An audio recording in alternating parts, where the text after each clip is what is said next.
ಜನಾಶೀರ್ವಾದ ಇರೋವರೆಗೂ ನಾನೇ ಸಿಎಂ, ಕ್ರಾಂತಿನೂ ಇಲ್ಲ ಭ್ರಾಂತಿನೂ ಇಲ್ಲ ಅಂತ ಚಾಮರಾಜನಗರದಲ್ಲಿ ಸಿದ್ದರಾಮಯ್ಯ ಅವರು ಹೇಳಿಕೆ ನೀಡಿದ್ದಾರೆ.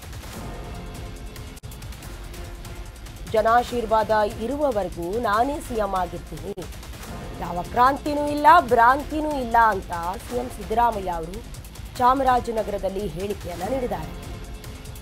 ರಾಜ್ಯದಲ್ಲಿ ಅನಾವಶ್ಯಕ ಚರ್ಚೆಗಳು ನಡೀತಾ ಇದೆ. 5 ವರ್ಷ ಚುನಾವಣೆ ಆದಮೇಲೆ ಮತ್ತೆ ಚುನಾವಣೆ ಆಗುತ್ತೆ.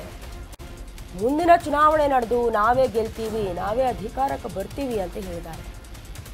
ಇನ್ನು ಸಂಪುಟ ಪುನರ್ರಚನೆಯ ಬಗ್ಗೆ ಕೂಡ ಮಾತನಾಡಿ, ಪುನರ್ರಚನೆಯ ಬಗ್ಗೆ ಇನ್ನೂ ಚರ್ಚೆಯಾಗಬೇಕಾಗಿದೆ. 2.5 ವರ್ಷದ ಬಳಿಕ ಪುನರ್ರಚನೆ ಅಂತ ಹೇಳಿದ್ದೆ, ಆ ವಿಚಾರಕ್ಕೆ ಸಾಕಷ್ಟು ಚರ್ಚೆಯಾಗ್ತಿದೆ ಅಂತ ಸಿಎಂ ಸಿದ್ದರಾಮಯ್ಯ ಅವರು ಹೇಳಿದ್ದಾರೆ. ಅದಕ್ಕೆ ಎಲ್ಲರೂ ಕ್ರಾಂತಿ ಅಂತ ತಿಳ್ಕೊಂಡಿದ್ರು, ಆದರೆ ಯಾವ ಕ್ರಾಂತಿನೂ ಇಲ್ಲ ಭ್ರಾಂತಿನೂ ಇಲ್ಲ ಅಂತ ಮತ್ತೊಮ್ಮೆ ಸಿಎಂ ಸಿದ್ದರಾಮಯ್ಯ ಅವರು ಪುನರುಚ್ಚರಿಸಿದ್ದಾರೆ.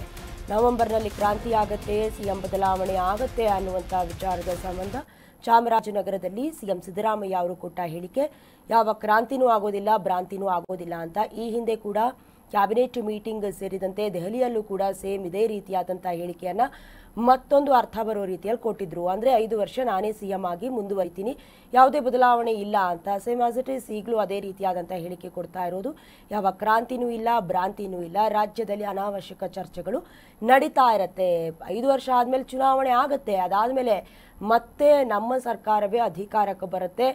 ಜೊತೆಗೆ ಪುನರ್ರಚನೆಯ ಬಗ್ಗೆ ಮಾತ್ರ ನಾನು ಮಾತನಾಡಿದ್ದೆ, ಪುನರ್ರಚನೆಯ ಬಗ್ಗೆ ಮಾತ್ರ ಚರ್ಚೆ ಆಗಬೇಕು. ಸಂಬಂಧಪಟ್ಟಂತೆ ಹೈಕಮಾಂಡ್ ಕೂಡ ಸೂಚನೆಯನ್ನ ಕೊಟ್ಟಿದೆ. ಎಐಸಿಸಿ ಅಧ್ಯಕ್ಷ ಮಲ್ಲಿಕಾರ್ಜುನ ಖರ್ಗೆ ಸೇರಿದಂತೆ ಕೆಸಿ ವೇಣುಗೋಪಾಲ್ ಅವರ ಜೊತೆ ಮಾತನಾಡಿ ಸಲಹೆ ಸೂಚನೆಯನ್ನು ತೆಗೆದುಕೊಂಡು ವರದಿಯನ್ನು ಸಲ್ಲಿಕೆ ಮಾಡಿ ಅಂತ. ಹಾಗಾಗಿ ಆ ವಿಚಾರಕ್ಕೆ ಸಾಕಷ್ಟು ಚರ್ಚೆ ಆಗ್ತಿದೆ ಅಂತ ಸಿಎಂ ಸಿದ್ದರಾಮಯ್ಯ ಅವರು ಹೇಳಿಕೆಯನ್ನ ಕೊಟ್ಟಿದ್ದಾರೆ.